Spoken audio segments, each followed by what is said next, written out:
Hello. Good morning, good afternoon, good Evening. evening. I'm so excited for day two. Day two. Day two. If you are joining us for the first time or if you're back for day two, you already know the drill. But if you don't know the drill, we love to see where you're tuning in from. So please drop in the chat where you're tuning in from and let us know if this is your first ever for the essentials or if you've been here for 2 seasons, 3 seasons, or maybe all 6 seasons. Let us know. We love to see Yes. engage. Okay, Philly, Houston. I wish we could California, Rising Sun in California, Netherlands, uh the first time, incredible. Istanbul. Love to see it. Oh, what's up, Ellen? Oh, Woo! one, one, one. Nairobi, Nairobi. Okay, DMV, DMV for day DC, two. not Yes. the DMV. Sweet. Also, love to Madagascar. see it. Oh my gosh, this is See, my every time we see favorite. places, like we're just like taking mental notes of all the places that we need to bring this to. Like we need to Totally. come and do. Oh, Trinidad and Oh my gosh. Tobago. From Whoa. Trinidad, imagine the samples from Trinidad. Like that would be Oh so my cool. gosh, that would be awesome. Global Oh essentials my coming to a gosh, city New near Zealand, you. 3 a.m. I'm No. so sorry, New Zealand. Thank you for joining Wow. us at 3 a.m. Oh my Okay, I think gosh. that's a first. I think that's a That first, is a right? first. Yeah, Because like we we've always had try to do it early. Like we try to do it as early as possible to be mindful of all the different time zones. 3 a.m. But wow, that is a first. Monday, and it's like 3 a.m. on a Monday. Oof, On man. a Monday. I wish we could give out prizes, like throw prizes out to the audience. I know. That's Wow, incredible. that's Wow. definitely Well, a first. Amazing. yes. Aw, yes. Oh, Anastas. Aw, another good friend. Oh, I love this. Anastas. Yay! Season 6. Here we go. Awesome. Well, let's get started then, shall we? Let's do this. All right. Good morning, everybody. Hello, and welcome for day two. Yesterday was incredible. So many great speakers. We learned a lot, and thanks to everyone for all the amazing questions. We had some really good and deep conversations, and even some really just great inspirational and motivational content and words of advice. For those who don't know me, I'm Polly Aringu. I'm the founder of Black Women Photographers, and I'm so happy to be sharing the co-hosting stage with Danielle, who is an independent photojournalist and community team member of the Everyday Projects. Aw, thank you, Polly. I love this time we have together. It's so special and so fun, and we've got to do the worldwide, essential so that we can actually meet in person one day. 66, y'all. We have not met in person yet, but it just feels like a Yeah, sister. It really yeah. does. Those watching wouldn't be able to tell. But anyways, for those of you who are newly joining the Essentials today, Polly and I were like so excited to see so many first timers here. The Essentials, if you don't know already, are free online classes about navigating the photojournalism industry, made in partnership with grassroots photo organizations working towards inclusivity, equity, and access in the media. And that would be the Everyday Projects, Black Women Photographers, and Photo Wings. So, as Polly mentioned, I'm on the community team of the Everyday Projects, which is a global community of visual storytellers committed to using imagery to combat harmful misperceptions and to rise above persistent inequality. That is an amazing goal, I believe, for the work that we do as photographers. And we have, again, the incredible, the one and only Polly Arungu of Black Women Photographers. Tell us more about what you do. She never stops, y'all. So kind. Yes, so I founded the organization in 2020. So we're in year 5. We are a global community directory and we support over 2,100 Black and African creatives across more than 60 countries. We launched with the COVID-19 Relief Fund for those who are experiencing hardship during the pandemic at the peak of it. And now we've grown to provide the most amount of grants and resources and gear for Black and African women creatives. So we distribute over 230,000 so far to date. And we provide different opportunities like this one, free workshops, free portfolio reviews, photo walks, and, just continuing to provide what our members need. So it's so happy to be here. The Essentials is one of our favorite program events that we do each year. And it's made possible by Photo Wings, our other partner. So Photo Wings is a nonprofit organization dedicated to utilizing the power of photography to further deeper thinking, communication, and action. Their extensive online content and Photo Wings outreach programs have mirrored educational applications and possibilities like this, making it accessible to all of you to attend for free wherever you are. Yes, even if it's 3 a.m. on a Monday.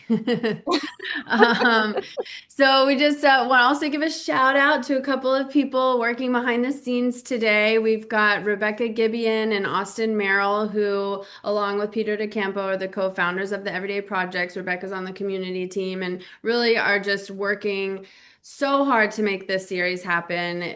You don't get to see their faces, but they are there. They're supporting us. They are cheerleading us. We couldn't do it without them. Um, and before we jump in, I'd like to also mention someone else who is very dear to the Everyday Project, Sarah Terry, who's pictured there with her beautiful glowing face, glasses, blonde hair. She recently passed away, and she's just left a massive hole in our hearts and across the visual media industry. I'm sure some of you have seen, if you don't know Sarah, I'm sure you've seen some of the tribute posts to her happening on Instagram and Facebook, and they're just so incredible to read because her spirit just comes through it. She touched so many people and so many lives. And she herself was an amazing photographer and filmmaker, contributing photographer to Seven. She was the founder of the Aftermath Project. We actually had an award recipient speak about some of her work that was supported by the Aftermath Project yesterday, Nada Harib. And Sarah helped us build and grow the Everyday Projects from the beginning. She was a supporter. She was first a contributor. And then when the when the Everyday Projects became a nonprofit, she joined our board of directors. Like, she's just done so much. I have to talk that fast to fit it all in. She's amazing. And I'm just like barely scratching the surface of what she did for the visual media industry. She loved the essentials, and it is exactly the kind of thing that she believed in, people supporting and uplifting each other through photography and education. So with that, we're going to continue with the weekend today. We have an amazing lineup of speakers. And please, we pride ourselves on a lot of time for Q&A. And so please drop your questions in the Q&A. There's no bad or wrong question. We're all an open book. The speakers we've invited are open books, so generous with their knowledge and wisdom. So please don't be shy. And no matter what stage of the practice you're in, we hope that, you can learn a lot from this weekend. Certainly, I love learning from the speakers. I know Polly has said the same. So yeah, just thanks for being here and continuing our path to growth. Absolutely. And all of the classes that we have here are recorded, available for free for replay on our respective platforms. If you aren't already following us, please do follow all of our organizations. We love to see the support. Tag us in your stories. We saw some great IG stories and reflections being shared yesterday. Tag us, we'll repost. We love to see the interactions. And at the end of each day, you'll get a survey just to let us know what you like to see. So stay tuned for that. Just keep an eye on your inbox, because those surveys help us, plan the next classes. All these classes, are designed for all of you in mind. And so we love to hear who you want to hear from, what you want to learn. Each season, we tailor it to you. As we mentioned yesterday, like, it was very perfectly tailored. It was like back to back to back sequence. And it's because we take time to curate each class, and the flow of the show. It's very intentional of how we lay it all out. And so we want to make sure it's as beneficial as possible to all of you. Like Danielle said, no matter what stage you are in your career. So. Excellent. All right. And yes, I'm so excited about this one. The first class of the day for day 2. Y'all are in for such an incredible treat. Today we have the one and only Raquel Natalicchio. She is just so incredible and also somebody who's so generous with information and knowledge. And so, as Danielle said, as soon as you have any questions, you don't have to wait till the end. Just drop them in the Q&A box because we want to save plenty of time for that. So we're getting day two started with the one and only Raquel. Like I mentioned, she's just incredible. We were talking earlier, and like literally, like her energy, I could feel it from the screen. So thank you so much in advance, Raquel, because I already know this is going to be amazing. So thank you for kicking us off here and being with us. We know you are in high demand, incredibly busy, so it really means a lot to have you. So, y'all, Raquel is a bilingual photographer, originally from Los Angeles and now based in Houston as a staff visual journalist for the Houston Chronicle. Raquel documents social issues, community-driven stories, political mobilization, and migration across the U.S.-Mexico border, while focusing on the universality of humanity, including themes of love, struggle, resilience, and community. She's passionate about community building and has produced several talks, panel discussions, and exhibitions in Los Angeles, Houston, and London. Raquel is the MPPA South Regional Chair and a member of Women Photograph and Diversified Photo. And we are so happy to have you, Raquel. And we'll turn the floor to you. Whoop,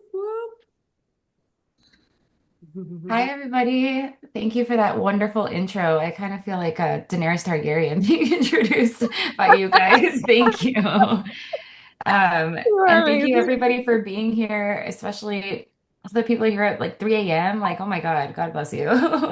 That's so awesome. I am excited to talk about this topic just because it's not something I've really talked about before in this capacity, but it's something that I think we're always all thinking about and re creating for ourselves. And it's such a unique thing, you know? And so I just want to preface that, yes, the questions are everything.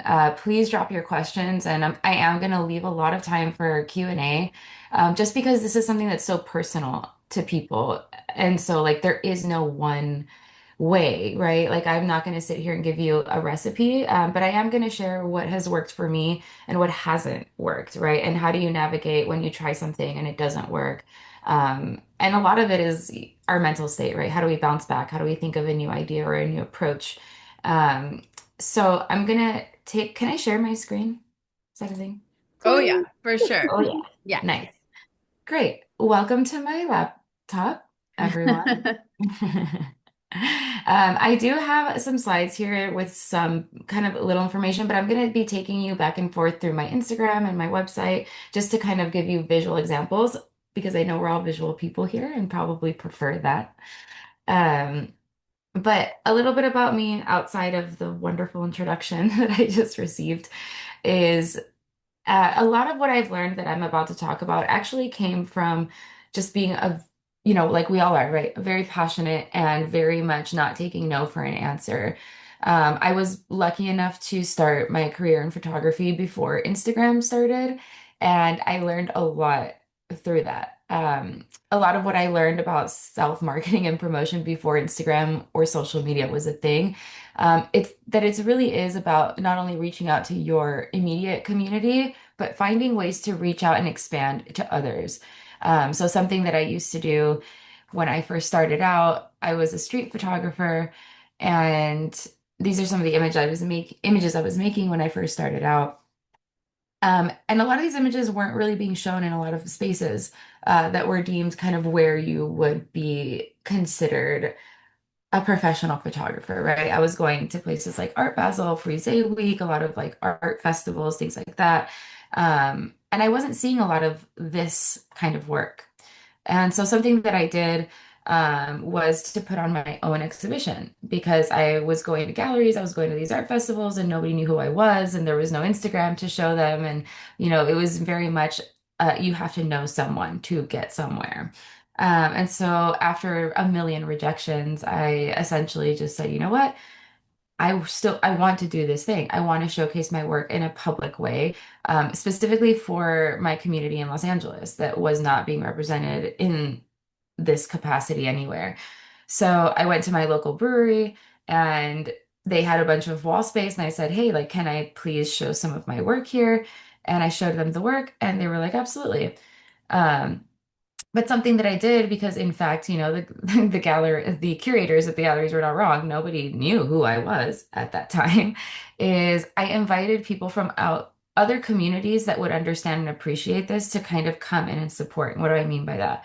I had friends that were graffiti artists and who were like painting artists, a little bit more on like the urban side. And so we all came together. It was like, I'm going to put on a photography show, but I would love if you also had like your section, you had your art up.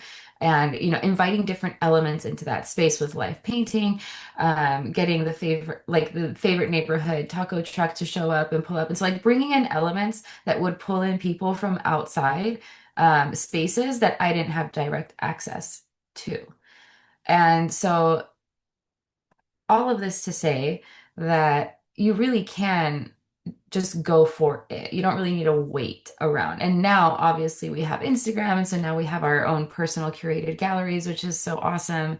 But even with that, I hope that if you get anything out of this session, it's really not about copying and pasting or not necessarily about doing something because, there's a lot of followers that this person has, but it's more so about having the confidence to have an idea and to execute it while remaining authentic to yourself and your work. So, why this matters? Um, Intention is everything. And I think that people are very good about reading intention, right? There is a difference between someone trying to really sell you something and someone inviting you to experience the thing that it is in order to see if it's something that you want or align with because they're jazzed up about it, right? Which is why you'll see so many ads and advertisers directly hitting you through friendships, right? Through your friends telling you, hey, this is a great product or this is a thing because you're more willing to then go and try that thing, right? Um, and so that can very quickly be a snowball effect into people constantly being sold something everywhere. So when it comes to photography, we're in the business of telling stories and not selling, right? This is the story of you. Marketing is the story of you. This is your personal why. Why do you do this? What are you impassioned about this? Like, we can just post our best photos all the time, but that's not necessarily going to get us clients or even people to connect with us, to collaborate with us, right? So I think what people are genuinely interested in now is that stripped down version of meeting online. Who are you? Why is it that you're doing this? Letting people into your world a little bit, into your personal why. And also, like, of course, this is to get clients. This is to make money. This is to support ourselves, to get, projects or to be able to get our projects out there. Um, but in the same way that we are using our authentic voice to tell our stories, we also have to do that for ourselves, our own personal story, which is very scary for people who are usually behind the lens. Um, and so it's okay to lean into those emotions. It's okay for it to be scary. It's okay to not necessarily have the perfect way to do it right away. Um, it's like photography. Your first photo may not have been the photo that you're going to go and showcase to your clients, although if it is, that's awesome. But it's about just trying new things, trying little different things. So if it's exhausting, maybe come on a story and talk about how as a, creative, you're feeling this thing. And 9 times out of 10, more people are gonna really be connected to the authenticity and relate. And now you're not just the person who's selling the best photo over and over and over again, right? And that's something I found really useful with my stories behind the scenes, not just at work, but just in general, like who you are as a person. Um, so when your intention is honest, your community becomes your marketing. And that is one of the most true things I've come to find. And it really is in the practice. So what I mean by that is that oftentimes what I've done is find community through doing the thing, right? My first story that I shared with you was I really want to put on a show. Nobody really cares because they don't really know who I am because I'm a young baby street photographer. Um, But by doing the show in the way that I did, about inviting other people that were within my community that also wanted to participate and get out there, I met a lot more people. And subsequently, everywhere that I've moved in my life, one of the first things I do is I really listen. to to whatever I'm popping into, right? Like, what is the photography and journalism and art community saying and speaking where I am? And so a lot of the times we feel that marketing is really always about what we have to say. And although there is a big part of that, it's also about listening and it's about what is needed. What is happening in the space around me that people that there's like that little buzz of like, oh, we wish there was more of this or more of that. Um, and responding to that thing if you feel implied and called to, right? It doesn't always have to be just photos or just this if you don't want it to be. There's other ways to market yourself that is outside of Instagram, or outside of social media. There's ways to very physically implant yourself into new communities. And we call it networking, which is kind of a dirty word to me at this point, because it's about connection, it's about building, it's about aligning ourselves with the people that are going to build together the thing that we are envisioning, right? And that might change. Um, and one of those examples is when I first moved to Houston. I really wanted to meet other female photographers just because that was just something that I really wanted to do for myself to build community for myself. Nobody could give me a name. And it was a little distressing. I like didn't understand where everybody was. I knew they were here, but I just didn't know where they were. So I used my Instagram, my stories, and I did a call out. I was like, hey, if you're a female photographer in Houston, please hit me up. I want to meet you. I want to, know. And so many came out of the wood, like literally out of the woodworks that I was like, we have enough to almost do a show. And the reason for that was because I noticed that this community was not aware of who the other players were in the room that were female creatives. So we did a show with me and a few of the female photographers that responded, and it was highlighting 40 female photographers. And I think I had only been here for a month before we did this show. And subsequently, I met so many people, so many female photographers, so many creatives that were like, wow, we need more of this. Like this is an issue also for creatives in other realms. So we then decided to do Her Vision, which was an event that was dedicated literally to other female photographer or other female creatives meeting each other, a networking event, if you will, right, in quotations. Um, and through here, I've met people that I've worked with for set design, makeup, and hair, like all of the things that you can imagine, aura photography, things I didn't even know people were doing in this city. All of that is a very long-winded way of saying finding your community by showing up, by listening, participating. That is almost some of the best marketing that you're going to get because you're going to get that interaction, that is very real. You don't have to really build a relationship through social media. You can really build it physically there and probably get a lot of inspo and get a lot of ideas just by being at other people's events, just by seeing how other people are doing things.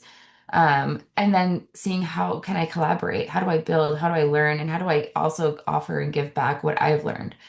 Um, so that's a really big tip as far as like the community building aspect being a really great way to market yourself because I think that we market ourselves best in person because people really get to meet us, which is back to my first point.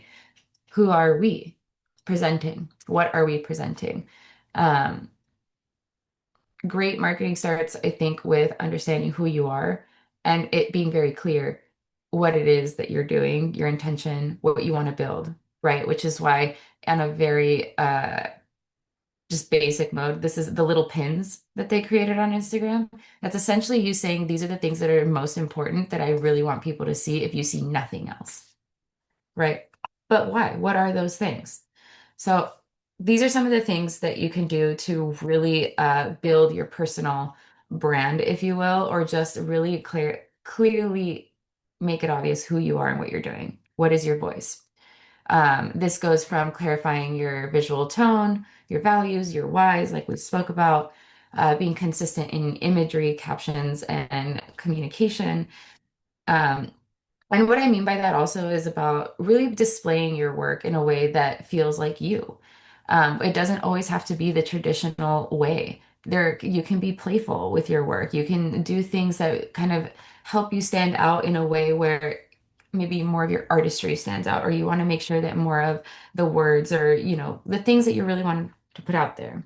So there's different ways to display work. Like this is work that I did. These are dailies for the Houston Chronicle. And although I could have just simply put this image, I created a layer and just making it a little bit more entertaining to see, you know, playing with full double slides, doing little things like this. And I'm not saying you have to go and do this, but it's just about this has kind of become something that is an identity marker for me.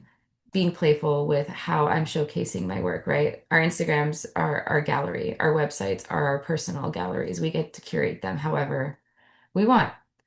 And so anything that can help you and your voice stand out or exemplify your voice, I think is really important. And it's all about being recognizable. When people see your work, they should be able to say, "Oh, that's probably whomever," right? And so consistency is key. So the little thing that I showed you, these little designs, is something that I consistently do so that when people see it, they know. Oh, that's probably Raquel because of all the layers, or like, it's not just a picture and then that's it. Although if that's your thing, great, right? Um, so again, creating visual consistency. Like this is something that now you start to see over and over and over again on my profile. Um, you'll notice tone, color, it's all it feels curated, but it really is just about sharing that visual voice. Also, something that, I've had a lot of my friends and people close to me point out to me is that they love that it's not always work. And I think that's another way that people get to meet you and get to know you, that it's not always, my chronicle work or my journalism work. I like to share moments that are inspiring, photos that I've made just because I was inspired on a trip, for example, right? This really lets people meet you outside of just who you are at work. So obviously I started off in street photography, so I always make sure that I'm still, lately I actually have been slacking. I haven't been out shooting on the streets, but it's something that now I'm seeing in my grid and in just the what I'm presenting, that's lacking. So all of this to say that your voice isn't just like how you stand as a photojournalist and like what you stand for, although that's important. It's also about who am I outside of that and how can people connect and relate to me outside of just my journalism work. And so a lot of people, I think are afraid to post their more personal work or work that doesn't have anything to do with their journalism. But I think that also just helps people meet you more deeply. Um, or am I here?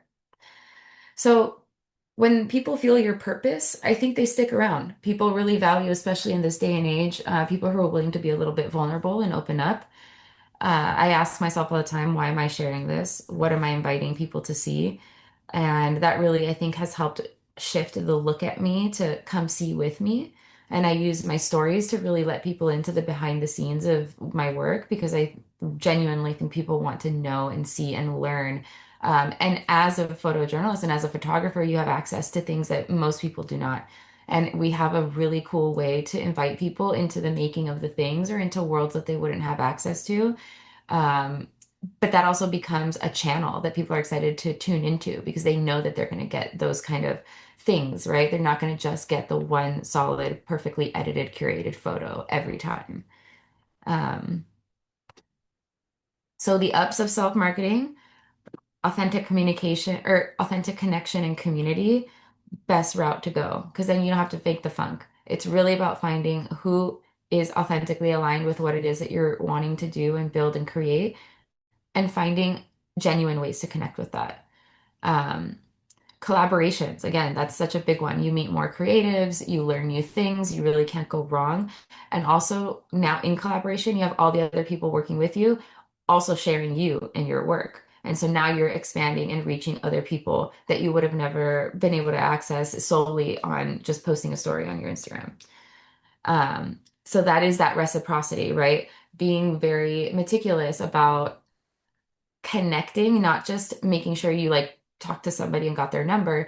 But for example, if I was to do sharing a little bit of BTS and I'm here with so and so and so and so, tagging them, giving them the opportunity to share that. So now you're reaching their networks and their audiences, but also now they feel like you genuinely took the time uh, to connect with them in that way, right? To put their personal brand out And so it really is about lending each other those helping hands over and over and over and taking that little extra effort to make stories more meaningful, to make your posts more meaningful, to make sure everybody is included and that it's all shareable. Because all that's going to do is just get you all the way out there into spaces that you maybe didn't even know existed. And that builds momentum. That gets more eyes on you, more followers. You'll have people reaching out, probably wanting something similar or wanting to work with you in that capacity. And the more they see how you work and what it is that you're doing, I think more people are inclined to want to participate in what it is that you're doing. Um, and one of those things that I have a quick example for is when I first started immigration coverage, I was not working for any publications. I kind of just went for it. And this was when Instagram was first kind of also starting to come out. And so I really utilized Instagram as a way, as a visual diary, because my work wasn't going anywhere for a publication. I just was very dedicated to documenting what was happening at the US-Mexico border until I figured out how.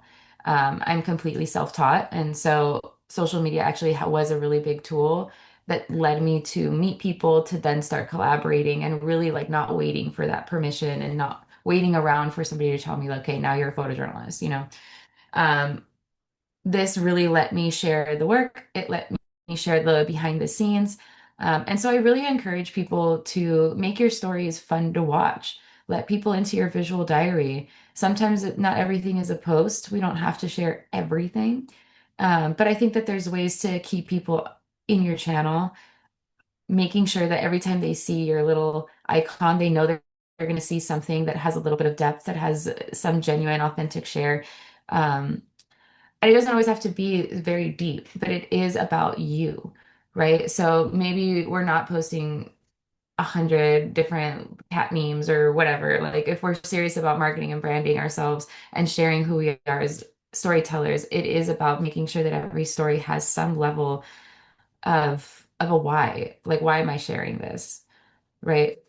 Um, and so what you're seeing here are just ways that I was sharing my experience in that space, with some explanations, but also like this at the time, reels were not a thing. And so there was no video.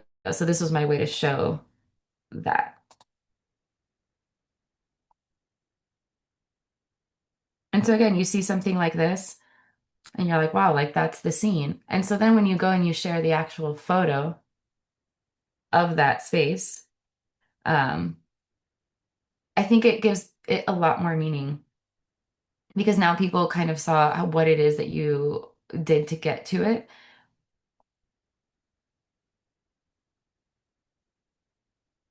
So the ups are momentum, recognition, referrals, aligned bookings, right? I've had editors reach out to me and tell me that they were watching a lot of my work on Instagram, and that was what led them to reach out to me or know how it is that I operate and work and give them that confidence to hire me.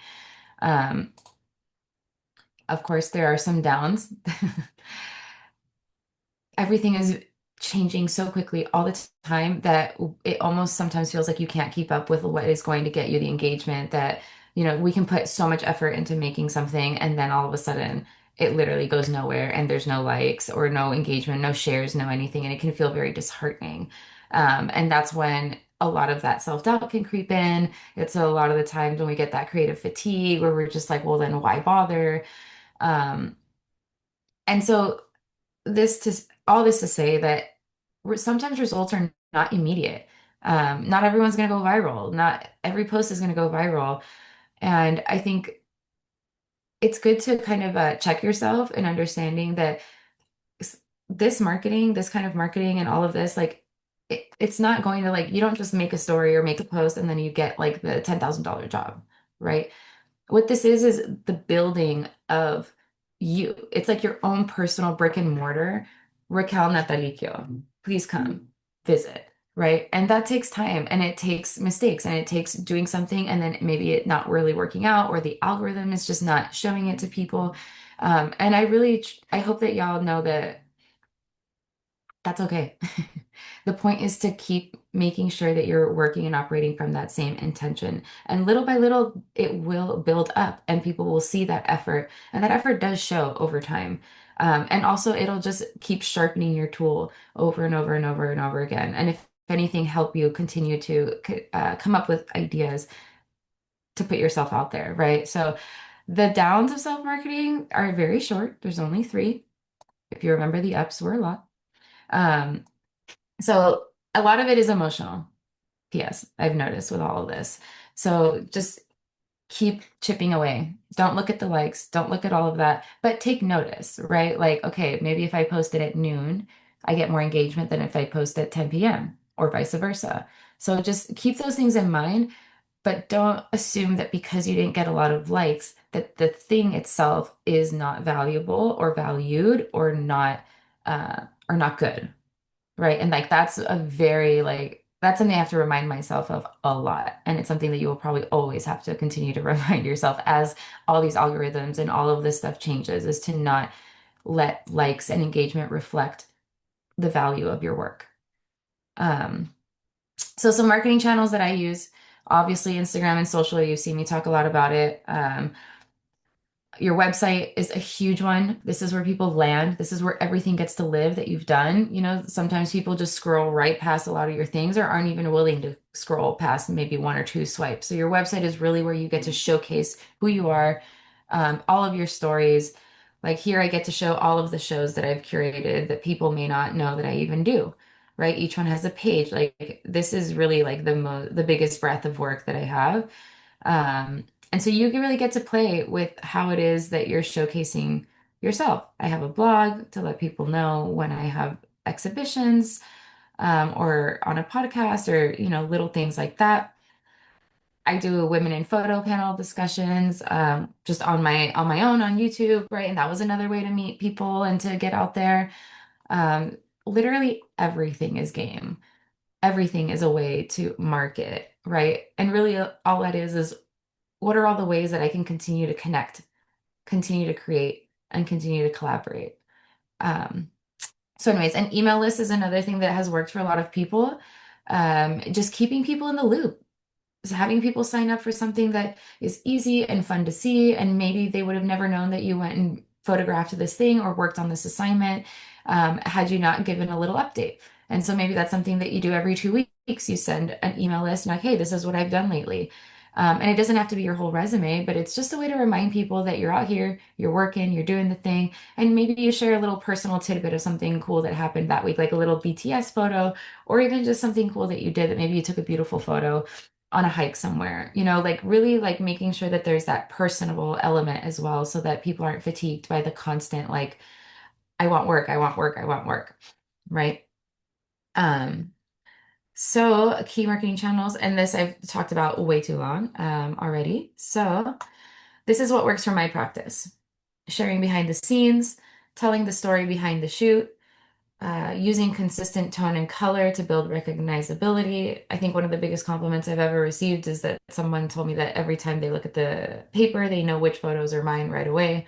And obviously, I work with some real like OG badasses at the Chronicle. So it's not because it's better or worse, but it's because there's a certain coloring or editing or tone or certain thing, right, that we're known for. Some people are very like about the details or emotions. Other people are about like the big wide shots. Everyone has their thing, but it's important to recognize what that thing is for you and lean into that so that you are continuing to just be in people's minds when they see your work. Um, Captions. It's very easy, and obviously we've all fallen into this thread of making ChatGPT write our captions for us. Use it as a skeleton if that's really the way to go for you. But I will say that people engage more with just you, just talk, just be you, right? So slow growth is still growth. So it's going to take time, but at the same time, it should be fun in the process. And you really never know. It could be the day that you didn't get that high engagement, and then 1 second, the next one you do gets that high engagement. Unfortunately, this isn't something that we can necessarily control, but there are things that are more susceptible to people wanting to engage. And one of those things, which my partner really turned me on to, which I was a little bit against at first because I don't like being in front of the camera, was doing something like this to highlight a show that I have at the Houston Public Library. We filmed a video of me taking people into the show, explaining a little bit about it was. And this got some of the highest engagement out of anything that is on my profile. And I fought it for so long because I didn't want to be in front of the camera. But that's that vulnerability that we as photographers, usually behind the camera, I encourage you to step out from, because as soon as I did this, all the people that wanted to support me as a photographer felt engaged with this because they see me, right? So that definitely helped me kind of get over that and understand that we're all just people trying to make it work and trying to make it in this industry. And it's okay to step in front of a camera sometimes and just say, hey, this is me. I invite you to this thing that means so much to me, versus just sending somebody a flyer, right? People want to see a face. They want to engage with you. They want to see who you are. Um, So some pitfalls to avoid are focusing too much on the likes, chasing likes, trying to be everything to everyone all the time. It really will get you burnt out very quickly. So if it's today I don't feel inspired to post, don't post. But tomorrow I do, then do that. Moving from a place of inspiration is typically better, and it will show in the actual post, even if it's something as silly as a story. Sometimes I'll take 20, 30 minutes making one little story so it has all the cool little details that make someone probably rewatch it 3, 4 times. But again, that is the effort. And there's other days that I don't want to do it at all, and that's okay. So this is really a big learning about yourself situation. So here I included just a few ideas, like how I kind of schedule things out of planning so that every day I'm just doing a little bit of something. Obviously, I don't always stick to it, but this is what I try to do. And this, I'm sure, can be shared, and I'm happy to share these slides. I just want to give time for Q&A. But there's also a 30-day action plan. So there's your weekly, like what am I saying on a daily basis? What am I doing on a daily basis? But also like what are my goals long term, right? So when I had my Houston Public Library show, it was going to be up for so long that I have to keep marketing it. I have to keep going back and finding different ways to do that, right? So that video was one of the ways that we continued to bring engagement into that space. And that was a big goal that I had for those 30 days. And we made a whole video. There was drones involved. It was very fun. Um, so another thing that I like to do is go through everything, go through my whole social media platform, go through my website, see where can I cull, right? Where can I cut some things out? Is this still my identity? Is this still me? Is this still talking about what I want to talk about?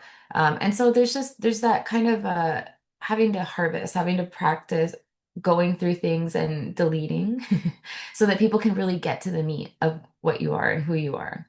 Um, so focusing on things that are meaningful, meaningful shares instead of constant updates, posting with purpose, collaborating with one or new creative or local businesses. That's a really good one too, because now you're sharing your work with other places, other spaces, um, and highlighting others.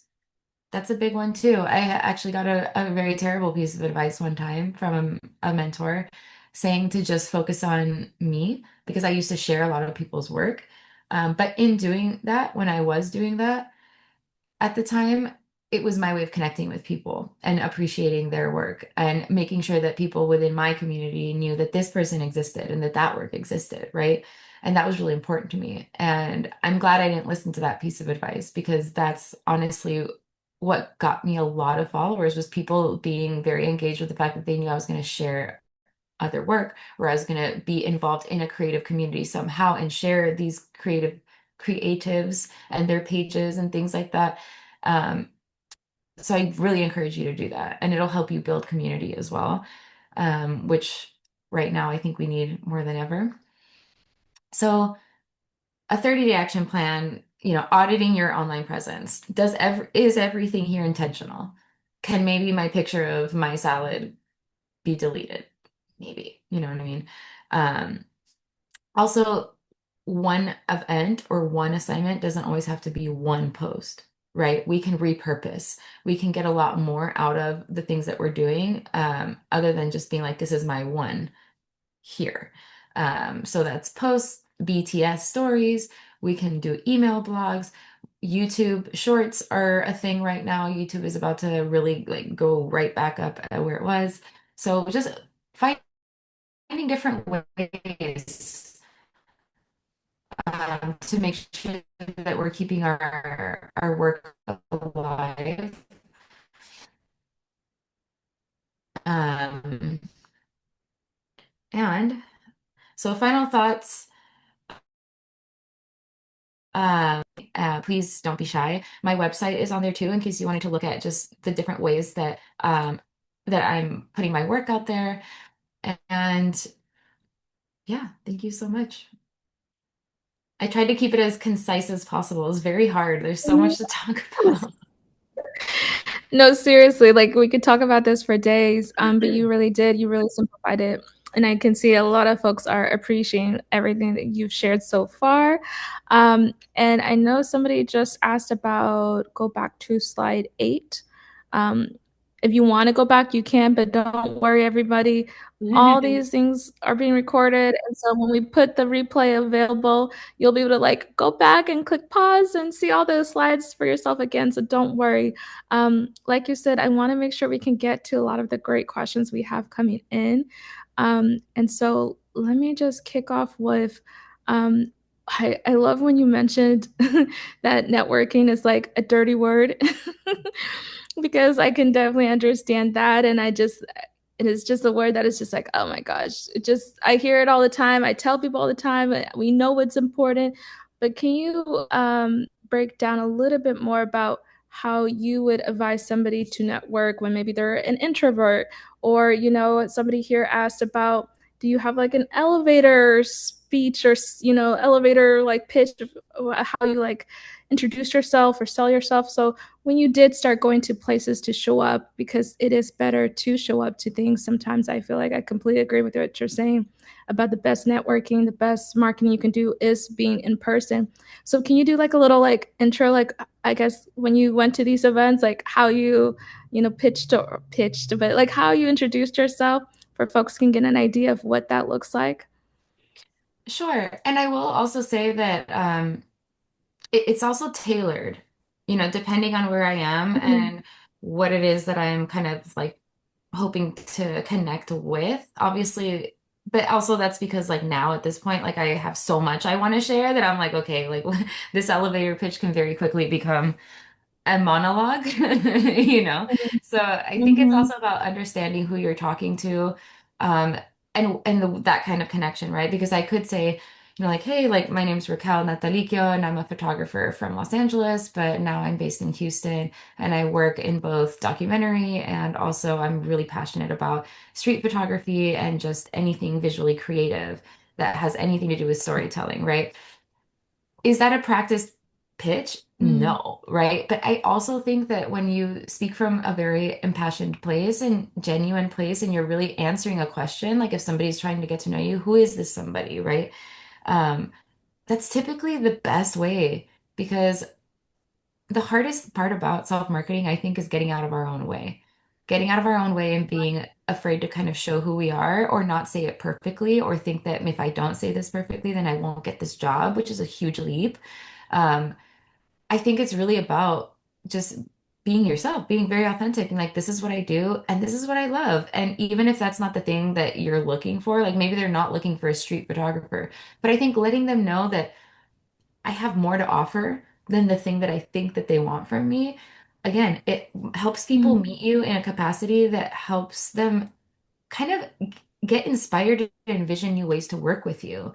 And that can also be something Mhm. too, is to not be so focused on making that connection to get something out of it, right? Like not meeting everybody as a potential like you're going to have something for me. And so I'm going to tailor what I say specific to like if I meet an editor that works for the New York Times, like, am I going to just like only talk about the thing that I want to get hired for from them? Mhm. know, right? I'll mention it for sure, but I also want them to know that I have a variety of other skills and things that I feel passionate about. And that's good for them to know too. So I think it's just about not, it's really just not about doing what you think people want and really just Mhm. showing up authentically as much as possible.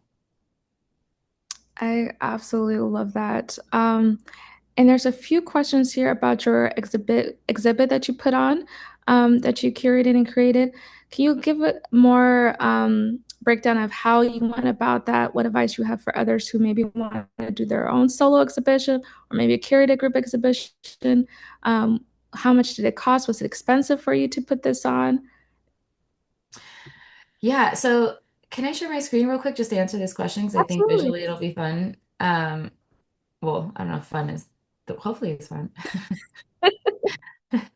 So exhibitions. I've put on a lot of exhibitions, and I will say that for the last 10 years, I've put one or two on every year, and all of them have pretty much been self-funded up until very recently. And do I have a lot of money? Absolutely not. I'm a journalist, okay? Like, let's be very clear about this. My first exhibition that I ever put on, I was working as a waitress to pay for the camera that I had bought on credit. You know what I'm saying? So, like, it's not necessarily about having money, it's about knowing who your collaborators are and understanding that if you do it alone, it will be harder. There are people out there that also want to share in that experience or want to build with you. And this is a cool example. This is a group show that I did with a group of girls. I was really into documenting graffiti at the time. And so I literally just saw two girls doing a mural in the street in London. And I was like, oh my God, this is so awesome. I want to be their friend. I want to meet them. I want to photograph them. And so I literally went up to them and I was like, can I please take pictures of you painting? And they're like, yeah, of course. And, fast forward, they really wanted to put on a gallery, but they hadn't really done it before. I had only really done my own, and it was pretty successful in the sense that, it did the thing, right? I was able to accomplish everything. I paid $500 worth of printing my own work and just put it out there and taped posters to poles on the street to let people know and like went into every coffee shop I knew existed. And it worked. And I was like, oh my God, cool. This is awesome. So when we met up here, they wanted to do something, but they just didn't know how to go about it. And so I was like, well, I've learned this. Let's just see what happens if we just try it. Like, we'll craft it ourselves, we'll make it our own. It doesn't have to be like how all the other galleries are. Like, there is no standard. There is no, you have to do this or it's not official or it's not legit or whatever, right? If anything, 10 framed pieces in a row in a white room like can only be fun so many times, I think people crave an experience. So what was really helpful for me when I made a show is again, it's like letting people really meet you by an experience. Yes, this is the work, but what else can I offer? And so what we did was, we offered workshops, painting workshops. We got people involved and engaged in the space outside of just coming and looking and leaving. And that was something that I took with me to every show I've ever had. Her vision was one of my latest ones here in Houston.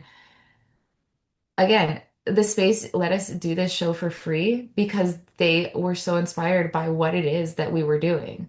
And so, again, sharing intention, having a clear intention is so powerful because sometimes when you're in that space and you may not have the money, but people want to support someone with intention.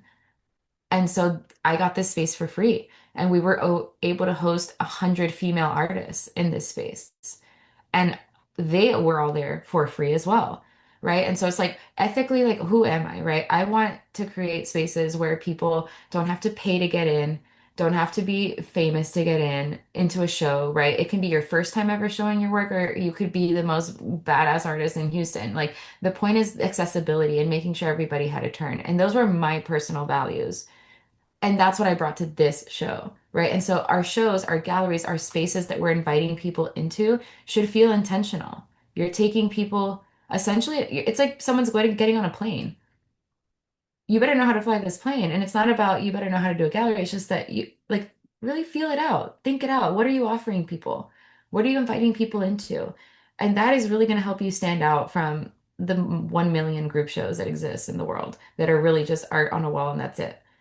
Um, So I encourage you to have interactive elements in your shows. I think that's going to really help people engage into your space, stay in your space as well.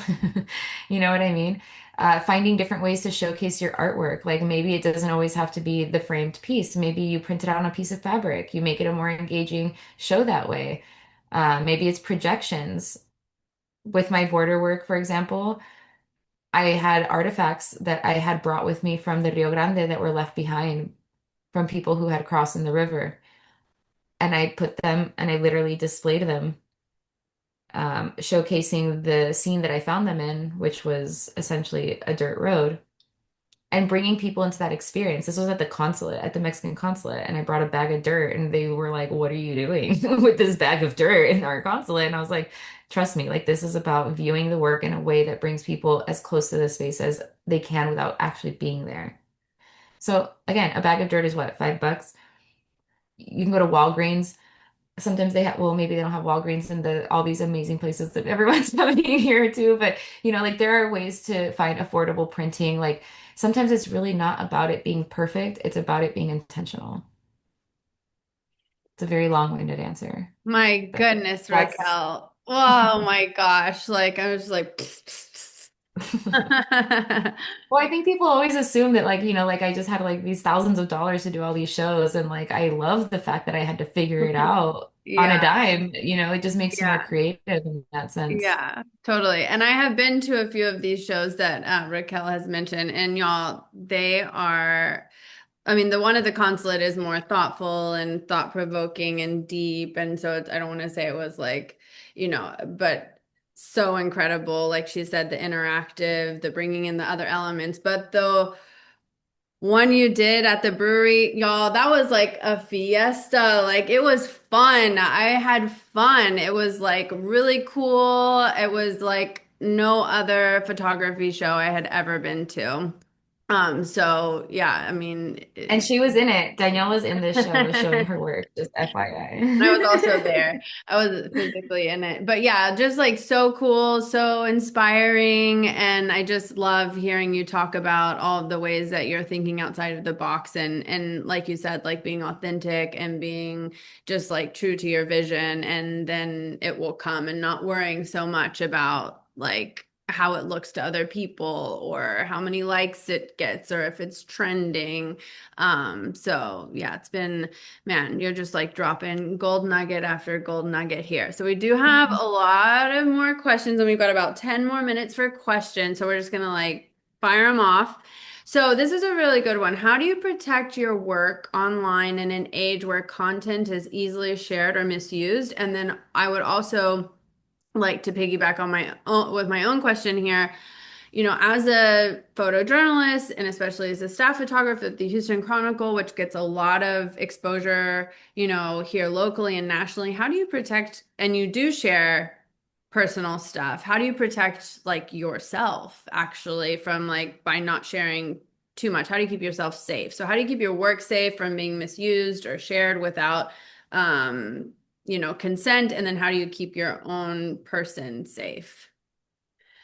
So for the first one, it's actually very challenging because it's so easy to just screenshot a photo or repost a post without you even really knowing. And, like that's definitely something that you always have to take into consideration. And there's unfortunately very little that we can do outside of making our profile private, but then that limits so much accessibility to your page and your work. And that's something that I struggled with, especially when I was doing a lot of immigration work, because a lot of those photos, could be taken out of context so quickly and easily. And so, there is a little bit of that, like, am I going to post the most intense photo that someone could. You know what I mean? It's just like maybe it's not about posting everything. If you think that it's something that really, like if it was a very vulnerable moment with somebody who you took a lot of time building a relationship with and it could be taken out of that context, then you might want to think about, is this the best place to display it? Like maybe it's not Instagram, maybe you put it on your website, and on the website you have a feature that doesn't allow that drag and drop. um and you can only do as much as you can. As far as keeping yourself and your person safe, I mean, definitely don't like tell people where you live.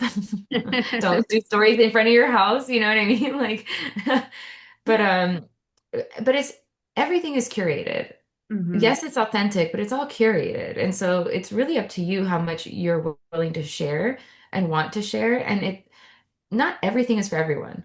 Not all of me is for everyone, but there are certain things that I know and want to share. Like I get so stoked about nature. Like you have no idea my stories sometimes like feel like a Discovery Channel show. Like I'm like with a snail for half an hour getting a close up, you know what I mean? Like little things like that. But the point is that I get to I lead. You're leading. This is your story. This is your presentation.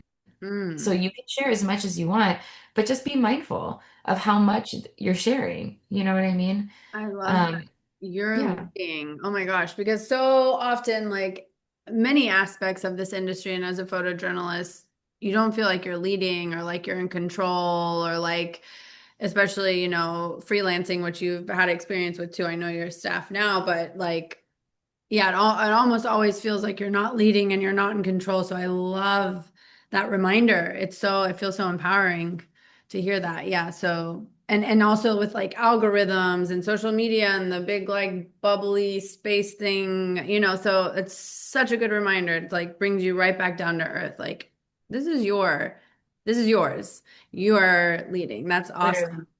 So on the topic of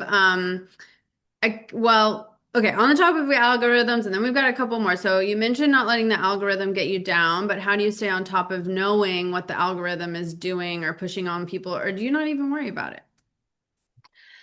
I used to not worry about it at all. I was very like anti-rules, which I think Danielle knowing me, you know that I kind of still am that way.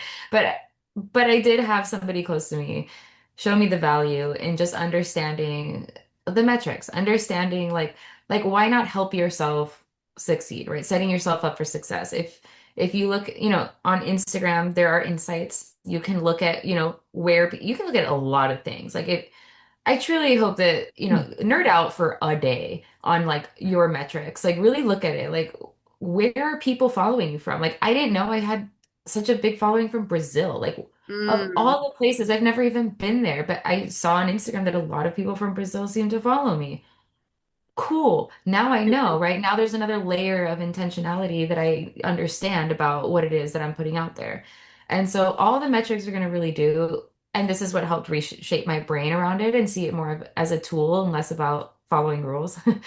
Um, it's just understanding. Okay, more people are seeing my stuff at noon and at 7 p.m or mm, whatever the thing is, right? And even my partner religiously understand like goes by that thing because it's like if people are already engaged at the highest here, then make the effort to meet them there, mm, right? It's not about doing it because Instagram says, it's about they're all at the party at this time. If you're going to do the show, it's going to be at that time, you're not going mm, to bring the best band when no one's there. And mm, so it's just about like understanding what it is that is happening on your Instagram and engaging with that. Um, and also just engaging, liking other people's stuff, sharing other people's stuff, just being an engaged member in whatever the community is, whether it's Instagram, whether it's out in the real world, going to events, going to art events, going to things, meeting people, showing up. Like that's one of the best things. mhm. Oh, so encouraging, so empowering. I'm loving this. I'm finding a new love for social media through you, Raquel. It's a Um, tool like any other, like I used to really bag on it too. And then I realized like it's like a knife. Like you can use it to cut bread or to do something terribly worse. This is a terrible example. But you know what I mean? It's a tool I'm like any like, other. or And potatoes? right. But the point is that, it is a tool and you Yeah. get to use it however you want. Totally. Um, okay, so I'm gonna ask a couple more and then Paula, you can finish this out.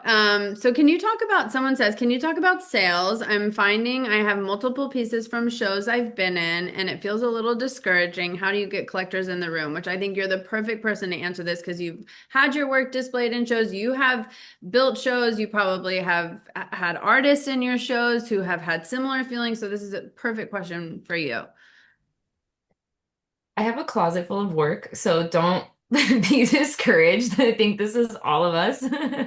But also a good thing. Okay, so it's a two-part question. Meeting collectors is a very different thing than like what can I do with this work, although they work together, right? Collectors is one avenue. And typically you're going to meet collectors by showing up to art shows, art galleries, places where collectors are going, typically openings, typically like, you know, where they get to see the work first is a thing.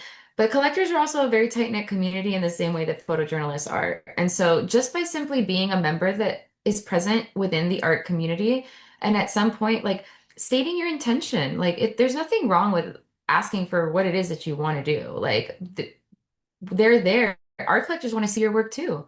They're looking for work too. Like it's getting out of the mindset that like we're not begging for anything. We're showing up into a space where all of the things are that are mutually beneficial. And so just about being it's almost about being a little bit brave enough to ask for the thing that you want. So if I go to an art gallery and I align with the way that it feels there and I'm just like, oh, like this is cool art, like the people are running this gallery, like they feel really good, like it doesn't feel like, snooty or snobby or whatever. I'm like, maybe these are the right people to ask, like, hey, like do you have any people that might know an art collector? I really like to tap in with that community. They might say no, but they might say yes. And then you keep pulling at the thread little by little. And it's, there has to be a level of humbleness that you go into it as well of like show me, lead me, like, you know what I mean? And being open to that. I think oftentimes we get caught up thinking that we have to seem like we have it all figured out.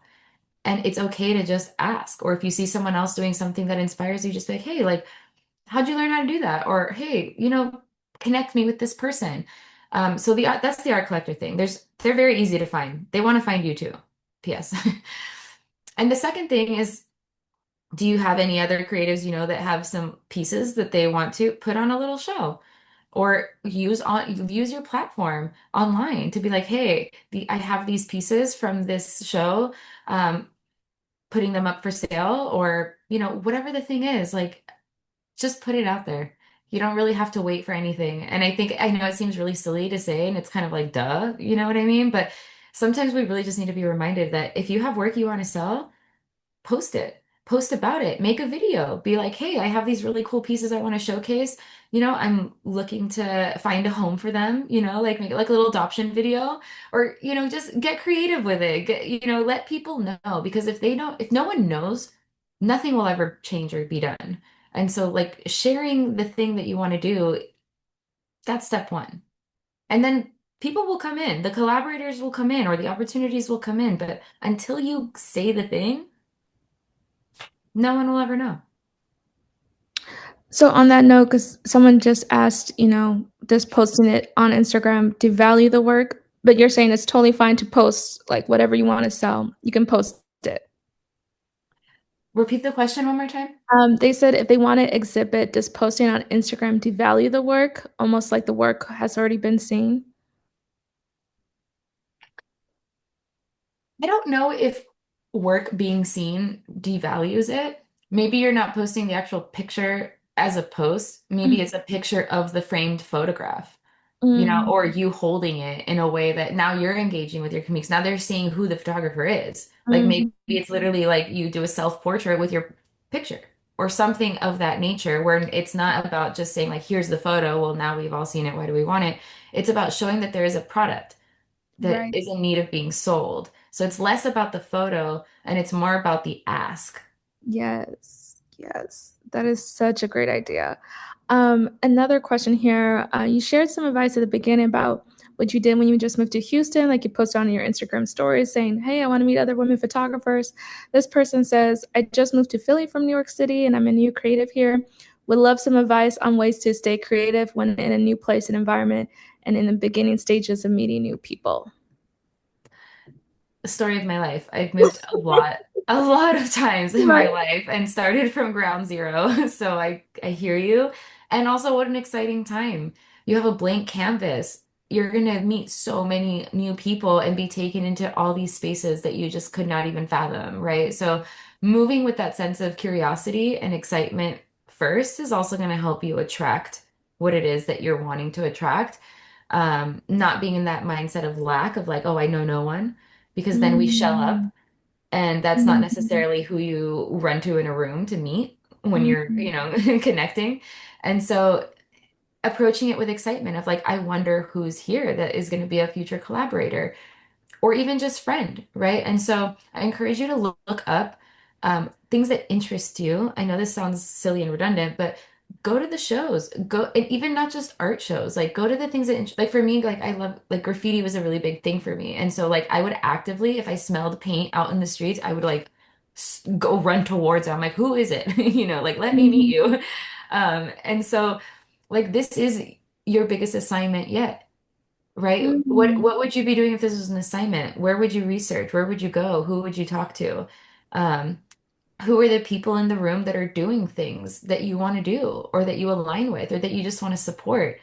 And then the biggest and hardest thing is really going to be just showing up and throwing yourself into the mix and essentially, and something that I've always done that was my little safety blanket is I always show up with my camera, obviously. Right. Mhm. I'm telling a bunch of photo nerds, but the thing is I would always be taking pictures. So if I ever felt awkward in a situation, I would just be taking pictures until I shook it off. And then I'd be in the space, and then 9 times out of 10, someone sees the camera and they're like, "Oh, you're a photographer," and it just starts that conversation, and it's an icebreaker. So whatever it is that you need to do to be in a space as yourself, and knowing what it is that you need. Like if you're a little bit, I know you're not gonna believe it, but I am a little bit socially like shy sometimes and then I come out.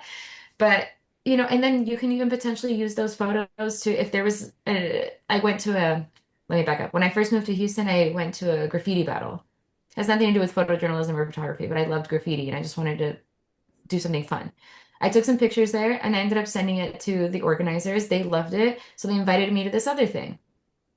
And that's how the snowball effect happens, right? And I'm not saying go take pictures to lure people into friendship, but like there are ways to connect through the thing that you do so that people understand what you do and who you are. Mhm. And now that collaborative relationship has begun in a way. I absolutely love that framing and that perspective. It gave me so much personally to think about. Wasn't even my question, but I love that. One final question for you, because we are past time and we want to be mindful of the time and all the back-to-back classes we do have. What is one mistake or lesson you learned in marketing yourself that you can now look back on, like, oh, I wish I did this differently? That's a hard one, but I'm going to be quick about it because immediately it was absolutely nothing work related in any way. But I wish it wouldn't have taken me so long to not to get in front of the camera and start sharing more of my personal like self. Um, I don't know if you guys remember the ChatGPT roasts of your Instagram profiles, but ChatGPT roasted my profile essentially saying like it was just so like uptight and it was just like the perfect work all the time and it was just like there was nothing personal in it and she had no idea who I was and like she's like I'm sure she'll win the Nobel Peace Prize someday but who is she, you know what I mean, or she said something crazy like that and I was just like I totally missed you're this. Oh so my right. God. I like almost Ugh. Like spit out my literally, water. If they like said just that thinking about about it I'm literally yours, blushing. if they said that about yours, it'd probably be like, she just needs to quit. About mine. Oh my God, I'm not Literally. gonna do that. Right. But that was a huge lesson because now I'm just like, oh Yeah. yeah, like I can show more of myself. It doesn't always have to be perfect work. And I'm still working on that, like that is actively what I'm doing right now as a creative because Mhm. now I don't feel the need to really prove myself with my work. I'm like, oh yeah, like the work is good. Like let that do its job. Now Yeah. let people meet you, you Mm, know? mm. People often forget that people want to work with people they know and they like. As simple as that. It's so true. It is so so true. Oh my gosh, Raquel, thank you, thank you, thank you so much for just the breakdown of just such a complex, like daunting. I keep saying that for each class, but it really is. Social media marketing, networking, all of those things are just so overwhelming. So thank you so much. Anything else you want to share with us before we go? I just encourage everybody who's here also, or even the future recorded attendees, to reach out. Like, don't be shy. Like, again, like this is a collaboration. Sometimes we need to talk to other people to bounce ideas off of or whatever it is. Like, so I hope that everyone really leans on each other for this topic, and especially me, like, please. And And lastly, just thank you so much for having me. Like, what a wonderful thing that you guys are doing. And I love that I was asked to do this because I just did not want to talk about this subject myself. And so even the people that are teaching these courses are also learning, and it's a beautiful thing. So thank you for putting this on. Thank Thank you, you for your expertise Raquel. and her information. We dropped it in the chat again. And of course, it's available on our websites as well. So do reach out to her when she says reach out, reach out. Yes. Thank you, Thank Raquel. you, Raquel. What a treat. Te queremos. Well, wow, I'm just like have so much to think about and take away from that and consider having ChatGPT roast my account. I don't know though. I don't know if I'm brave enough for that. I don't know either. I don't know. Raquel is brave. Um, well, all right, guys, and we'll be starting the next class in just a moment with the incredible Angela Ogunfojuri. But before we dig in, we wanted to thank again our partner, Photo Wings. We cannot thank them enough for being our partner and making the essentials happen. For those who might join a little bit later, Photo Wings is a nonprofit whose mission is to highlight and help facilitate the power of photography to influence the world. And as a nonprofit, they help photography to be better understood, created, utilized, seen, and saved. So thank you once again, Photo Wings. And don't forget, y'all, to take note of our website since these classes are being recorded and will be published online forever and ever. And we've mentioned like this is season 6, so that means we have 5 past seasons that you can replay and catch up on. Just a wealth of knowledge in our past seasons. And of course, if you missed yesterday's at any point, don't worry, we'll post these online so you can catch up on yesterday's as well.